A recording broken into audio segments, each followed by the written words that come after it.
How do you like them apples? Oh, Bet Damon, you got the best of me again.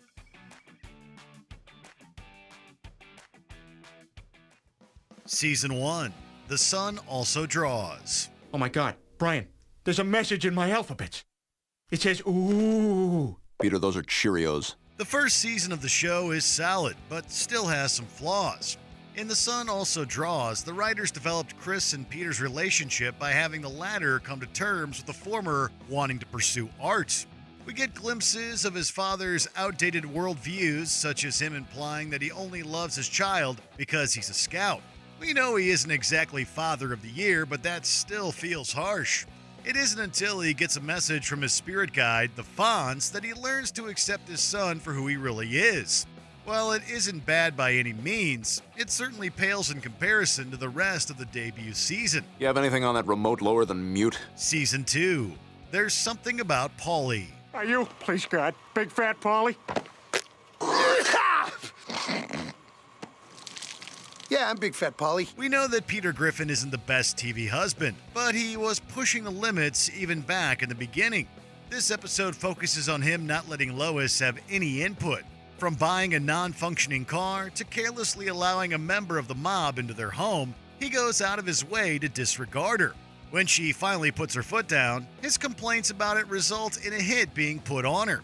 Even when they're asking the Don to call it off, he still talks over her and asks for dessert instead. While he finally gets it by the end, the combination of his choices and Paulie's personality made this the most annoying segment of an otherwise strong lineup. Let's just say the car was a steal. Say that again. The car was a steal. This time without winking. The car was a steal. Wink. Season 3, The Kiss Scene Round the World. I'm allergic to peanuts. You don't know anything about me. Who was that guy? After taking on an internship at Channel 5 News to be closer to Tom Tucker, Meg and Neil Goldman, a student who constantly harasses her, end up with their lives at stake. Thinking they're about to die, she kisses him, which is then televised all over town. He then can't help but rub it in by making t-shirts. To save face, she goes on the news to convince people she hates him, which is mean-spirited at best. So what was Neil's reaction to this? Threatening self-harm. The extreme response was then cheapened after she saves him, and he reveals he essentially did it for her attention. It's uncomfortable to say the least, and neither character comes out looking great. Meg, you do care. Don't read too much into this, Neil. Season 4, Jungle Love. Season 4 is considered to be one of the best, but that doesn't mean that every installment is without fault. Oh, okay, I'll go look for a job, Lois. Oh, what is this? The latest Red Book. Is she gone? Jungle Love was the most disappointing, focusing on Chris running away to a South American tribe after being the target of hazing. There, he quickly becomes revered and even marries the chief's daughter. The main issue comes from the jokes quickly becoming stale and primarily relying on references. While the series is known for its referential humor, the prominence of it in this episode was draining. Additionally, a few of the bits feel overly drawn out, killing them in the process. The best thing we can say about this is that it introduced Carrie Fisher's character, Angela. Mr. Griffin, we have different rules here. For starters, no drinking. Period. We start work at 7 a.m. sharp. Season 5, Bill and Peter's Bogus Journey. Boy, that wasn't really a crank call. That was just unpleasant. Originally, Lois was portrayed as a loving wife, but this episode reveals some of the cracks in her character. After Peter befriends Bill Clinton, she disapproves of their relationship. When she decides to talk to the former president, she ends up sleeping with him instead. It was completely out of character, as was her defense of her actions. Instead of going to therapy or divorcing, she tells her husband that he can choose anyone to be with, and he picks her mother. Luckily, he ends up not being able to go through with it, although he does accidentally sleep with Clinton. Then Peter and Lois rekindle their relationship like nothing happened. It was a jarring moment and was the first instance of their dynamic shifting. Our marriage has suffered a serious trial, but I think we can get through it. Me too, Lois. It's just gonna take a little work. In the meantime, I guess I better clear the air with Clinton. Season 6, Play it again, Brian. While Brian's crush on Lois was well known by this point, here's when it started to become an actual issue. Come on, Peter. We're gonna be late for lunch with Mom and Dad. Oh, right. After winning an essay contest, he invites Peter and Lois to the ceremony. Brian and Lois hang out after the event, and he uses their marital issues as a way to get closer to her, which leads to him throwing himself at her. Naturally, Peter was upset, and the two of them ruthlessly battled it out. While an incident like this would completely end a friendship in real life, in typical Family Guy fashion, he was immediately forgiven. It was a case of the show setting up emotional stakes and refusing to resolve them, which is an issue that persists today. Hey, Lois told me there was some funny business. Yeah, what of it? Well, it's just, I can't help but feel a little betrayed, Brian. Season 7, The Juice is Loose. O.J. Simpson? Yes. Was this in the news? Yes, Peter. It's one thing to make jokes about the infamous O.J. Simpson trial, but centering an entire story around the controversial figure was an odd choice. Peter invites the ex-athlete to his home, to the horror of his family. We know he isn't the most observant, but him not knowing about the case felt unrealistic, even for him. When an angry mob comes to run the former athlete out of town, Peter dissuades them from doing so by giving a speech about forgiveness. If he had been accused of pretty much anything besides murder, then this would have been a great moment about not putting celebrities on a pedestal. Instead, it ended up being a hollow setup for a bad punchline. I forget to take the trash out some days. I've left the toothpaste cap on the bathroom counter. I've taped football games without the express written consent of the National Football League. Season 8, Peter-assment. Hello? Oh, hi, Angela. Hang on. Peter, it's your boss. I don't want to talk to her. She's gonna harass me. Don't be such a baby. There's a reason heavier topics aren't often tackled in this program. After Peter goes into work without his glasses, Angela becomes smitten with him. She begins to harass him, even going as far as to physically grab him. When he tries asking for help, he's derided by his own wife and essentially told that men can't be harassed. While this did help shine a light on some double standards, it was still hard to watch. There isn't even a happy ending. Peter feels compelled to sleep with her so that she doesn't end her own life. Even if he used Mort instead, the implications were unsettling. She absolutely should have faced some sort of consequences, and yet nothing came of it. Just sleep with me just this once and it'll give me everything I need. Sleep with me tonight. Save my life. Season 9, Excellence in Broadcasting. Oh my God. Rush Limbaugh was right all along. Conservative republicanism is the answer. While Brian's character started to transform earlier, Season 9 is when his true self came out.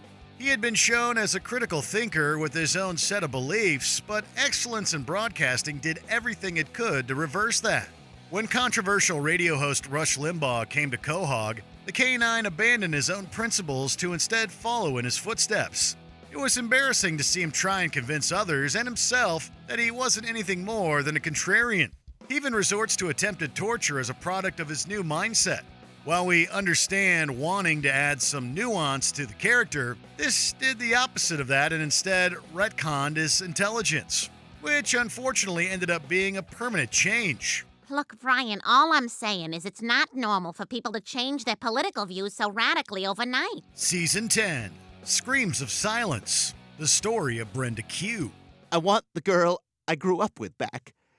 I want my sister back. While bottle episodes can be a great way of adding depth to some sitcoms, that unfortunately isn't the case here. Screams of Silence, the story of Brenda Q, is focused around Quagmire trying to rescue his sister from an abusive relationship. There are several drawn-out fights the viewer has to sit through, and some of the characters even call the victim names. Joe's career isn't helping her situation, and so the guys decide that the only way to end things is to kill her partner. All in all, it's emotionally draining with hardly any comedic moments. With this and Seahorse Seashell Party, they proved that they were extremely out of their depth when it came to emotional topics. Chris, you treat me like you hate me, and I don't know why. You say hurtful things to me constantly. Do you have any idea what that feels like? Season 11, Turban Cowboy. Moments like this make it hard to root for the program. After a skydiving incident, Peter meets a Muslim man in the hospital and befriends him. Quagmire and Joe immediately make their prejudices known, and in another series, they would be proven wrong. But this is Family Guy, so instead of having a nice lesson about not judging those different from us, they validate those dangerous tropes. While the series had made countless cracks against various religions, it had never portrayed their followers as truly villainous. Until now. They tried playing both sides by alluding to unfair aspects of the justice system, but it came across as a cheap attempt to not be seen as Islamophobic. That was some pretty rough stuff. You didn't cry, did you? Well, I mean, I went through an awful lot. Peter, if you cried, we are done. Season 12, Herpy, the Love Sore. When we swapped blood, look at my lip! It's a disgusting herpes sore! And now I have some very uncomfortable phone calls to make! Sometimes it's possible to push the limits of a character too far. Between Peter trying to marry his son in fresh air and Brian giving members of the family a venereal disease in this episode, viewer loyalty to the show was tested. In Herpy, the Love Sore, Stewie innocently wants to become blood brothers with Brian and is then infected with herpes when Brian fails to disclose his status. Not only is that disgusting, it's also illegal. When it's revealed that Chris also has it, the two brothers set out to get revenge, only to drop it when the dog confesses he kept it a secret out of humiliation. Between the story and the visuals, it's gross and destroys Brian's character even further. What the hell do you guys want from me? I want to drive your Prius to the end of the block all by myself. That's it? Yes. Okay. Yay! Season 13, Stewie is enceinte. Oh my god, that thing's positive. Is Lois pregnant again? No. Meg is pregnant? You're getting warmer. This is the moment where the program jumped the shark. After feeling as though Brian is ignoring him, Stewie decides that the most rational option is to impregnate himself with his friend's children. With him being a literal baby himself, the implications are already uncomfortable at best. We can't even blame Brian for his initial reaction. When they do have the children, they immediately prove why a dog and toddler make horrible parents. Their kids are literally falling apart in front of them, and so they decide to completely abandon them and move on with their lives. It was an incredibly unpleasant storyline, and we wouldn't be surprised if it was the last straw for many. This is for the best. Yeah, I mean, I'm sure they'll be adopted. Oh, God, yeah. I'm still keeping all the gifts from the baby shower. Season 14, Peter's sister. Hey, Karen. Welcome to our... Bring it in, PP! For the most part, Peter isn't shown with siblings. However, in Season 14, his sister Karen was introduced. They don't have a great bond, and a lot of her mistreatment towards Peter is reminiscent of how Peter treats his daughter. While it's interesting to see him get a taste of his own medicine, Karen takes it too far. It sucks the fun out of the moment and also gives a glimpse into the generational abuse that he was a victim of and which continues. The end also felt undeserved. Meg puts her aunt in a coma, and it's implied that she doesn't survive. Although she wasn't a great sister, there was no reason she had to die. Do they think she's gonna survive? It could go either way. Hello? No, I think I'm a different blood type. Season 15, Hot Shots. We were gonna get Stewie vaccinated, but now after our research, we're definitely not. Oh, no, Lois, don't tell me you fell for all that anti-vaxxer crap. Some topics don't need to be tackled by this series, and the vaccine debate is definitely one of them. After learning about the supposed side effects, Lois immediately goes on an anti-vax crusade, even arguing that they cause autism. It made people realize just how much she had morphed from the person we had seen in the first few seasons. She and Peter managed to turn the whole city against the medicine, and it isn't until a measles outbreak occurs they realize they're wrong. While Sean Penn is able to save the town in time, Lois still refuses to apologize for what she's done and instead chastises him for lecturing her. It was an irritating episode with some of Lois's worst moments. Like clean water and functional schools, vaccinations are a human right. Great, just what I needed, a lecture from liberal Hollywood. Season 16, Send in Stewie, please. Send in Stewie, please. Oh, I can go in now? Oh, fantastic. He's ready. Marvelous. While the concept of Stewie in therapy is certainly interesting, the writers weren't able to stick the landing. Anything that was revealed about him, such as his British accent being fake or his personality being a farce, was dropped by the end, leading people to wonder what the point was. Additionally, a lot of the jokes felt drawn out, particularly his assessment of his doctor's life. The fact that there were no cutaways meant that the whole plot was essentially one long conversation, and unlike in Brian and Stewie, it had no impact on his character by the end. The cherry on top was when he let the counselor die, showing that his evil side had never truly left. I don't understand. Why aren't you getting my medication? Yeah, listen, you're not gonna like this. Season 17. You Can't Handle the Booth. In fact, you know what? I'm tired of it, Peter. You're dishonest, you're disrespectful, and frankly, I deserve better. Sometimes we can't help but wonder if Peter and Lois even like each other. In You Can't Handle the Booth, the Griffins are recording DVD commentary, but get derailed by constant arguments. At one point, Lois even claims that Chris isn't Peter's son. If the couple had never fought before this, then maybe viewers would have been more invested. But they were used to their toxicity at this point. In a bizarre twist, Seth MacFarlane makes an appearance as himself to tell them that they are all fictional characters, so nothing they do truly matters. I'm actually here to tell you there's no need to talk sense into Lois, or for a paternity test, or for anyone to leave the show, because none of you are real. Of course, the couple immediately reconciles and goes through the song and dance of them saying they love each other. It was a cop-out ending to an already flat story. Well, from now on, Peter, I'm not going Quiet! My character's talking. Honestly, Peter, I don't know how I know, you did that right there was the main reason we split up. Season 18. Brida. Why did you bring up a reference to something you know nothing about? It reminded me of, Brian, don't bring up a reference to someone whose favorite movie it is, because you'll just embarrass yourself. Quagmire may hate Brian, but sometimes he takes his resentment too far. After Brian reunites with Quagmire's transgender parent, Ida, they decide to rekindle their relationship. The two are genuinely happy, and the audience gets to see Brian progress as a character. Unfortunately, Brian tries to press Quagmire into a sort of father-son relationship, despite the son in question being an adult. After Brian embarrasses him at a backyard football game, Quagmire gives Ida an ultimatum: her child or her boyfriend. It was manipulative, and he didn't even look apologetic as the couple said their reluctant goodbyes. It was a rare moment where the fans felt sympathetic toward the dog, which goes to show how awful the demands were. He's my son. I've made my decision. Bye-bye, Brian. You're history. And this time, history's not coming back to life. Night at the museum. Season 19. Cutawayland. I don't understand how we got here. All I know is that we both set up this cutaway at the same time, and now we're inside this cutaway in Australia. Talk about wasted potential.